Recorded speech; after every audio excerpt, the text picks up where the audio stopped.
She wore the crown like it was hers, walked the halls with the confidence of a queen, even when no one ever gave her the name. But that day, inside the palace, a royal guard said nothing. He simply walked into the king's chamber and placed a sealed file on the table. 2 hours later, Camilla was summoned, her title revoked, her crown removed. And by royal decree, the monarchy passed. Not to her, but to Prince William. Before we show you the confrontation, the guard's evidence, and the exact moment the crown left her head, make sure you're subscribed with the bell icon turned on, and drop a comment telling us where in the world you're watching from.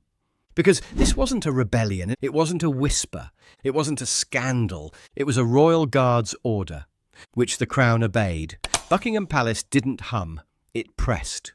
The corridors didn't echo, they listened. And for Sergeant Rowan Ainsley, that silence had started to feel off. 27 years in the Coldstream Guards, 3 deployments to Helmand, a permanent limp from an IED near Sangin. He wasn't the kind of man who questioned command, but lately something had shifted in the rhythm of the palace itself. He stood that morning outside the Rose Gallery, motionless in full ceremonial dress. Crimson tunic sharp, bearskin hat catching gold through the eastern windows. To the average guest, he looked like stone. But Rowan Ainsley was always watching. Camilla had passed by twice already. Not unusual, she lived here after all, but what she wore was. It wasn't one of her usual brooches or tailored coats.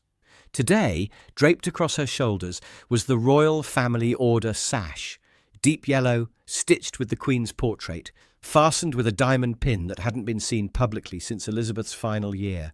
It was the kind of thing you didn't just wear. It was earned, granted, bestowed. She wore it like it was nothing, not during a state banquet, not at the coronation, just walking. The next day she ordered 2 senior stewards to adjust the diplomatic procession without consulting the royal private secretary. No clearance, no hesitation, just authority she wielded like it had always been hers. And just yesterday, Rowan had overheard her tell the Danish foreign minister, casually, offhand, like discussing weather, when the crown formally passes, we intend to strengthen the Commonwealth relationship. We. Not the king, not his majesty, not even the royal family. We. Rowan didn't flinch then, didn't move an inch, but something in him locked tighter, the kind of stillness you feel before artillery fire. It wasn't protocol drift, it was authority being assumed. He saw it in the way aides lowered their heads more quickly when she passed, how doormen fumbled bows that had once been crisp. The shift was quiet, almost invisible, but for a soldier trained to read threat in the smallest glance, it was unmistakable. This wasn't a woman playing consort. This was someone walking like she already ruled. And deep in Rowan's chest, a weight began to form. Not fear, not anger, just something cold, like a sharpened line that had just been crossed. He didn't speak, he didn't blink, but he knew what came next. It was a reception meant to honour the incoming High Commissioners of 4 Commonwealth nations.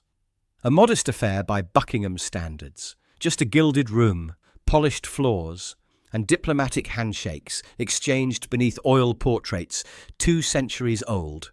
Sergeant Rowan Ainsley was stationed at the north wall of the Lancaster Room. He had stood guard through hundreds of these events, but never like this. The crowd was curated, officials from Canada, Belize, Australia and Ghana, mid-tier palace aides, a few senior royals. Quiet murmurs flowed between polished heels and champagne flutes. Then Camilla entered. She was late, not so much fashionably as deliberately. Her arrival cut through the room like a blade disguised as perfume. She wore pale blue, tailored to the inch, with the family order ribbon still looped at her collar, unmistakable even across the room. Her presence didn't command attention. It assumed it had already been given. Rowan watched without moving, rifle steady. His eyes tracked the same way they had in Helmand, locking onto the angles that mattered. Camilla didn't wait for introductions. She moved from guest to guest, hand outstretched, voice already mid-sentence before the aides could announce her. Most nodded politely, though their eyes flicked toward one another with hesitation. Then came the moment. A Canadian commissioner, unfamiliar with her standing, addressed her with diplomatic warmth. "Your Royal Highness, it's a pleasure," Camilla interrupted. "Her Majesty," she corrected, with a tight smile and no room for error. "We're honoured to have you here on behalf of the realm." The word realm hung in the air like a dropped sword. The commissioner blinked. Ministers nearby stiffened. A junior steward dropped his eyes entirely. Across the room, a lord in foreign affairs coughed hard into his glass. No one corrected her. No one dared. But Rowan heard it like a rifle chambering in slow motion. Her Majesty, not Queen Consort, not Camilla, wife to the king, not even a careful diplomatic hedge. A sovereign. The title did not belong to her, not by lineage, not by law, not by the will of the late queen. And yet she'd worn it aloud, in front of foreign representatives, as if it were fact. Rowan's jaw tightened behind the stoicism of his bearing. He didn't blink. He didn't react. But he felt it in his chest like a shift in gravity, a moment that could not be taken back. Because the line had not just been approached, it had been stepped over, and the crown had stayed silent. That night, the palace halls didn't settle. They absorbed. Footmen whispered in corners and aides walked faster than usual, but the walls of Buckingham had seen centuries of transition, and they knew how to hold tension. Sergeant Rowan Ainsley sat alone on the edge of his bunk in the Coldstream Barracks, still in partial dress uniform, boots dusty, gloves folded beside him. His bearskin hat rested atop the locker, unmoving, upright. He stared straight ahead, hands braced against his thighs. A soldier trained to withstand IEDs, to identify snipers, to hold formation while bullets stitched the dirt beside his boots. None of it prepared him for this. Because this wasn't war, this was something quieter, slower, but just as dangerous. He had seen overreach before, in the field, in corrupt outposts, in foreign ministers who tried to bend power until it snapped, and he'd seen what happened when men stood by, saying nothing. It always ended the same. Someone with no right to power would seize it, wrap it in justification, and call it legacy. He thought of Elizabeth, of how she used to walk through these same corridors with weight in every footstep, but never once demanding reverence. Authority had never needed to announce itself when she wore it. Now the air itself felt warped, like Camilla's words at the reception had bruised the crown without drawing blood. And what was worse, no one had stopped her, because there was no protocol for this, no clear channel to report a royal self-coronation. He couldn't hand this to an aide, couldn't route it through the household office. It would be intercepted, silenced, dismissed. He would have to do what no guard had done in decades, request a private audience with the king, not through petition, not in passing, face to face. He ran the decision through every possible consequence: career suicide, forced retirement, stripping of rank, institutional exile. They would say he overstepped, that he'd misinterpreted, that he'd gone mad with imagined duty, that decades of standing still had finally broken something in him. But the alternative, letting the monarchy drift off course with no one pulling the wheel, watching the crown become a negotiation instead of a birthright. He couldn't do it, couldn't stand by, not after 27 years of swearing oaths that meant something. Rowan stood slowly, the weight of his service pressing against his spine, like all those years had condensed into a single moment. He retrieved his gloves, refastened each button of his tunic with the same precision he'd used on his first day in uniform, and stared once into the polished glass above the sink. The man who looked back at him didn't hesitate. He turned, marched through the corridor, boots echoing in the empty barracks, and stepped into history the only way he knew how, one boot at a time. The request alone was enough to unsettle protocol. Guards did not ask for audiences, not with ministers, not with royals, and certainly not with the king. They stood, they saluted, they held doors and maintained formation, and kept their mouths shut, unless asked a direct question that required more than "yes, sir," or "no, ma'am." But Sergeant Rowan Ainsley had made his intentions clear: no intermediaries, No message relayed through secretaries or aides who would soften the edges until the urgency bled out.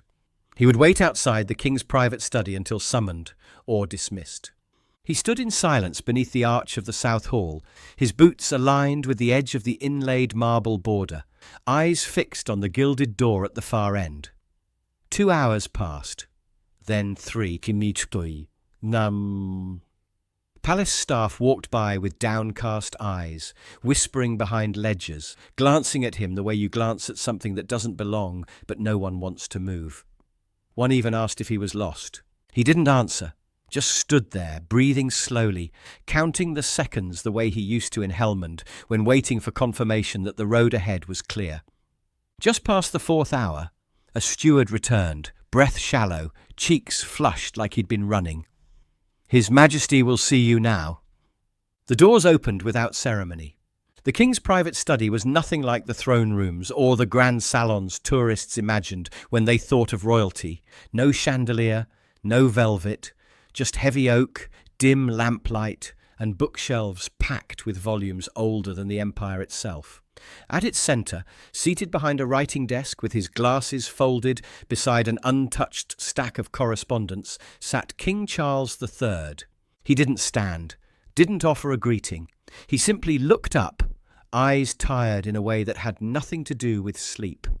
"You're a Coldstream, aren't you?" the king asked quietly. "Yes, Your Majesty." "You've served here how long?" 27 years. 10 under Her late Majesty. Charles exhaled through his nose, slow and deliberate. "I've heard." "You were the one who stood in the rain during the power failure at Windsor. 8 hours without moving." "Yes, sir." Silence. Then Charles leaned back in his chair, fingers laced together, studying Rowan the way you study something you're not sure you want to understand. What could a soldier possibly have to say that warrants breaking every protocol we still pretend to uphold? Rowan met his eyes directly. No hesitation, no diplomacy, just truth, delivered the way soldiers deliver it. Flat, clean, unavoidable. "Forgive me, Your Majesty, but the crown is being claimed by one who was never named." The temperature in the room dropped. Not metaphorically, actually dropped like someone had opened a window to winter, even though it was June outside. Charles didn't answer immediately. His gaze shifted to the side, to a portrait of Elizabeth on the wall, her eyes forever calm, forever watching, forever judging, in that quiet way she'd perfected over 70 years. "She is my wife," he said finally, voice low. "She has stood beside me through storms that would have drowned another woman. She has sacrificed more than anyone knows." Rowan stayed still. Sacrifice does not entitle sovereignty. "She has the support of the court, of Parliament, of the Commonwealth League." Rowan didn't blink. "But not of the crown." Charles stood, slowly, one hand braced against the edge of the desk like he needed it to stay upright. "You don't understand what it means to hold a kingdom together with threads. I have spent my entire life waiting to serve. And now that I finally wear the crown, you would ask me to tear apart the one person who held me upright." Rowan's voice remained even. "I would ask you to protect what the Queen spent 70 years preserving." Charles's fingers curled slightly, knuckles whitening against the dark wood.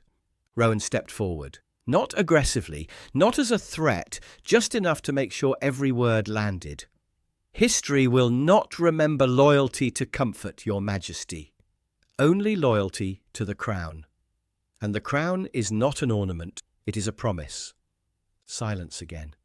Only the slow tick of the wall clock behind the desk, marking seconds that felt longer than they should. And something else, something barely perceptible in the king's eyes. Not anger, not defiance. Grief. But not for Camilla, for what he already knew he had to do.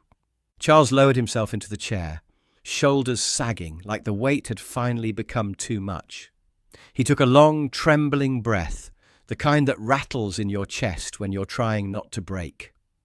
Then reached for a silver bell beside the inkwell and rang it once. The sound was small but absolute.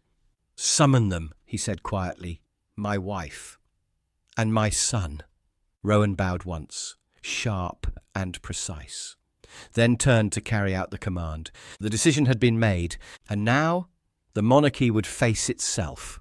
The Cedar Room had not been used in years. Tucked behind the king's private library and flanked by a long-forgotten antechamber of Queen Victoria's, it wasn't a place of celebration. It was for decisions, small, unadorned, heavy with wood and quiet and consequence that settled into your lungs the moment you stepped inside. A table had been prepared, round, old oak, without crests or decoration. Just 4 chairs spaced evenly, and at the centre, a leather folder marked only by a gold-embossed royal cipher that caught the lamplight like a warning. The hour was just past 6, though the drawn curtains made it feel later, darker, like the room itself had been removed from time. Aides moved differently now, brisk, measured, no longer glancing over their shoulders but ahead, toward the door, toward whatever was about to happen. Orders were given in low voices. Guards at the end of the hallway had been rotated, not for security but for discretion. Phones silenced, curtains drawn. The kind of preparation that only happens when history is about to turn. Sergeant Rowan Ainsley stood outside the chamber, motionless, one gloved hand resting over the hilt of his sheathed bayonet. He had carried out his share of ceremonial postings over the years, state arrivals, jubilees, farewells for dignitaries whose names he'd forgotten before they left. But this felt like none of those. This was a reckoning, not an occasion. Inside the room, Charles waited, alone. He sat without crown or sash, without the ceremonial weight that usually accompanied him in official spaces, just a dark navy suit and eyes that had aged in the span of a day. Then the footfalls came. The door opened first for Prince William, who entered without speaking. His suit was dark grey, collar straight, no aides behind him, no expression on his face except the kind of stillness that comes from knowing exactly what's about to happen and choosing not to flinch. He took his seat opposite his father and nodded once, tight-lipped. A minute later, Camilla arrived. Her heels tapped softly on the marble as she entered. Posture tall, chin slightly lifted. Not regal, but defiant. She wore pale ivory, and over her left shoulder, as always, the Queen's Family Order ribbon. She didn't ask why she'd been summoned. She didn't need to. Her eyes flicked across the table, noting the folder, noting William, then finally settling on Charles, with something between expectation and warning. "Is this a discussion?" she said evenly, voice controlled but edged. "Or a decision?" Charles didn't answer, but Rowan did, quietly, with a voice that didn't carry across the room, but cut through it like a scalpel. "You were summoned to witness an order, ma'am, not to debate one." Camilla turned slightly toward him, the faintest crease of insult in her brow, like she'd just been corrected by furniture that had dared to speak. But she said nothing, because deep down she already knew. The door closed behind her with a weight that did not belong to wood or brass, but to history.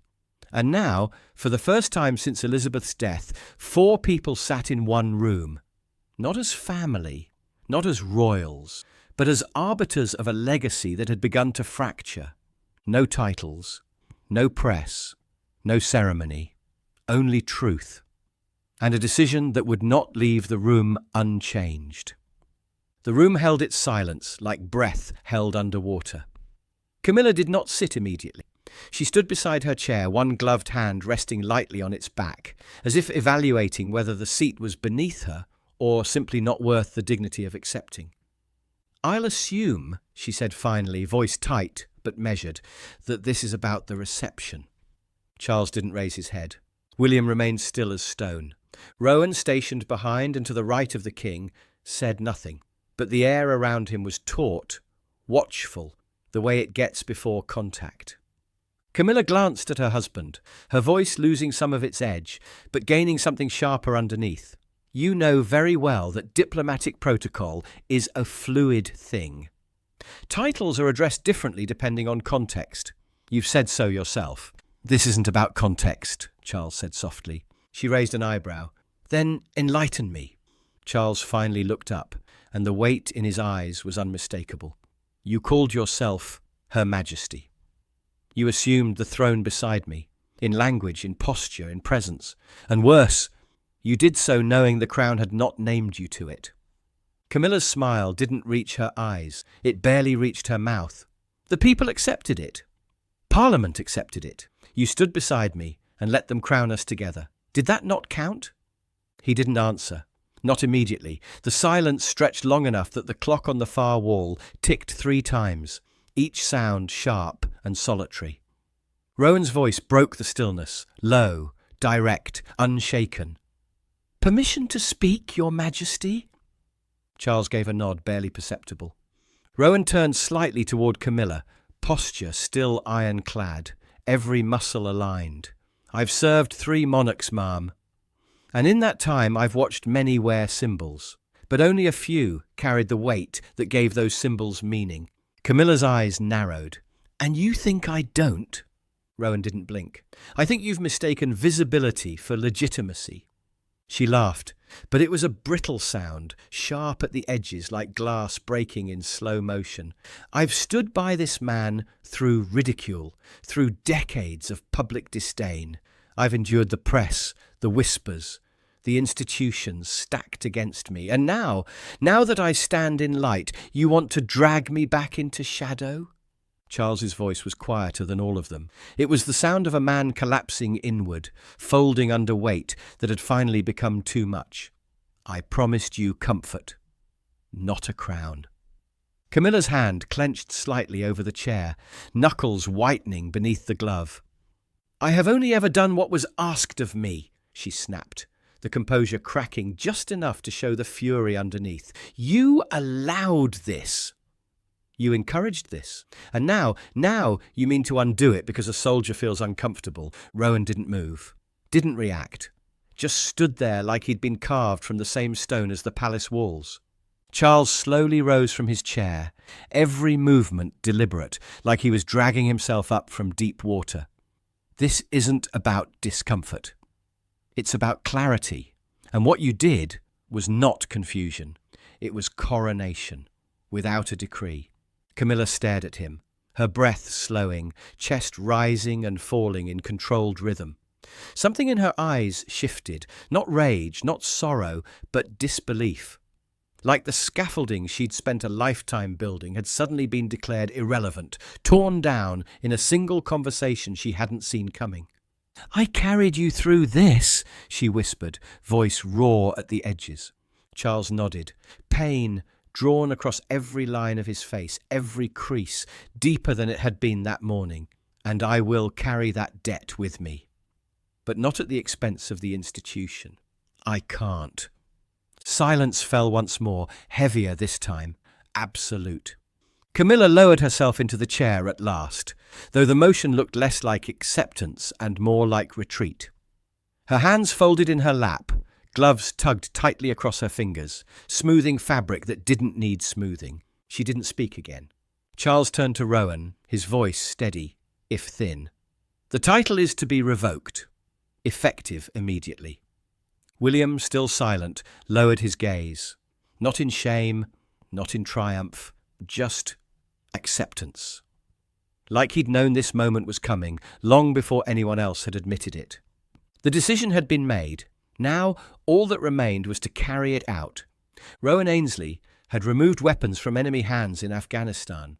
He had confiscated medals from disgraced officers. He had stood witness to courts-martial and carried classified orders across hostile terrain. But he had never unfastened a crown from the head of a woman seated beside a king. He stepped forward slowly. No words, no music, just the measured cadence of his boots across the polished floor. Each step echoing off walls lined not with portraits, but with silence so thick it felt like fabric. Camilla sat rigid. Her eyes didn't follow him. Her hands remained perfectly still on the table's edge, as though resisting the urge to clutch what could not be held. Rowan reached her left shoulder first, the family order ribbon, a gift from the late Queen meant to be worn only by those she had chosen. Worn without consent since Elizabeth's passing. Displayed like inheritance instead of honour. With delicate precision, he unpinned it and folded it once, placing it into a gloved palm. Camilla's chest rose slowly, her jaw flexed, the muscle visible beneath her skin. He moved next to the sash, white and gold, draped across her torso like authority itself. One practiced motion. Removed. Folded. Set beside the ribbon with the same care you'd give a flag at a military funeral. Then came the crown. It wasn't the St. Edward's crown, not the one guarded beneath glass or hoisted at coronations with trumpets and hymns, but it was still regal, an encrusted tiara reserved only for sovereign-facing engagements, the kind worn at state openings and formal receptions. She had worn it at the state opening of Parliament, without approval, without right. Rowan paused, not from fear, not from hesitation, from reverence, for what the object meant, not who wore it. He reached forward. His fingers found the underpins, the small clasps hidden beneath jewels and gold filigree. He removed it without contact to her skin, lifting it away in one smooth motion. The weight of the crown settled into his hands, heavier than it looked, denser than gold should be, like it carried more than metal. Camilla's eyes didn't move, but a tremor pulsed along her cheekbone. She blinked once, slow, deliberate, and something in her face went flat, not grief, not rage, just emptiness. Behind him, Charles looked away, staring at the wall, at nothing, at anywhere except what was happening in front of him. It was done.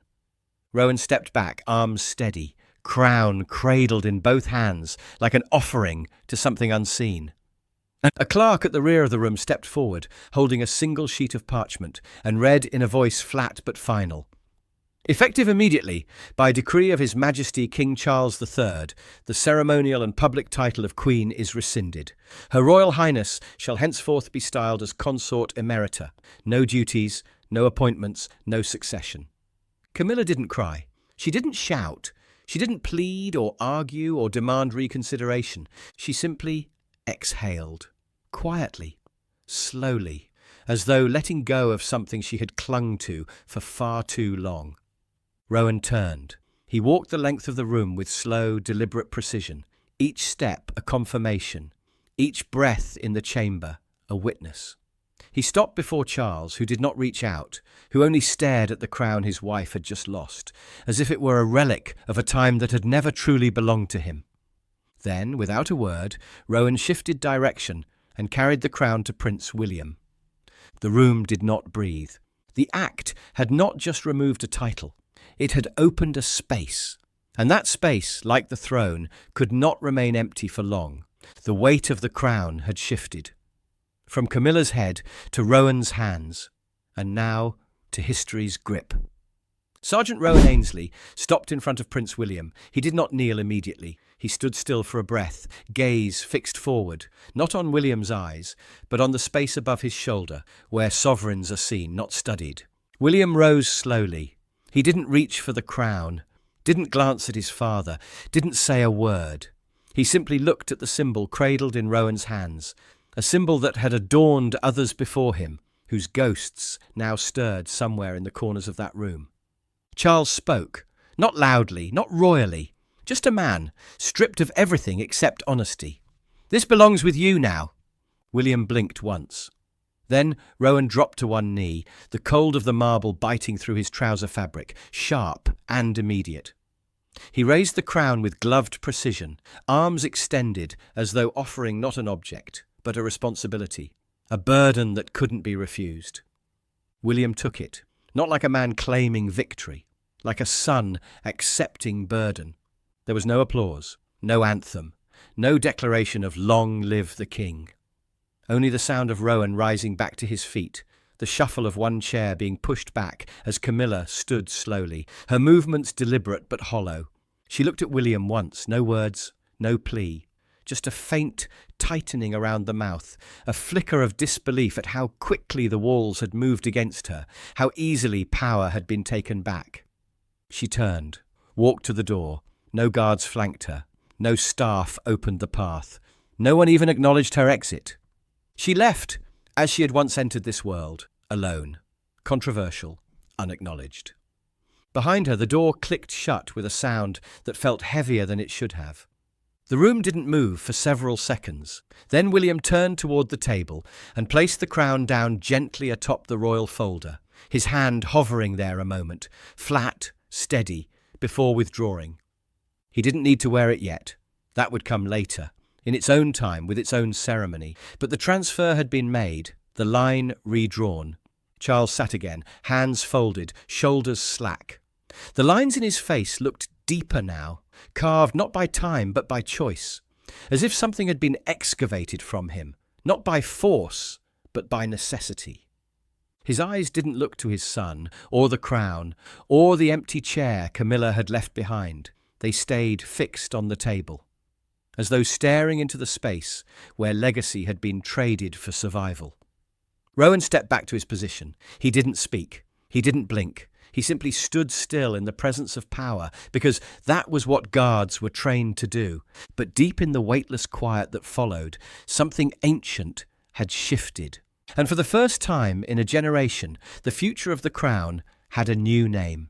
Do you believe King Charles was right to strip Camilla of her title after everything she stood beside him through? And should Prince William have accepted the crown in that moment, or waited until the public was ready? Let us know your thoughts in the comments. We read every single one. If you believe there's a difference between wearing the crown and being worthy of it, hit the like button right now. Subscribe with the bell icon turned on so you never miss the next moment the monarchy trembles from within. And if someone you know still thinks royal guards just stand there and stay silent, share this video with them. Another revelation is already waiting. Watch it now. And we'll see you tomorrow. Same time, same place, right here on Guard Watch. Sometimes the most important battles are fought in silence.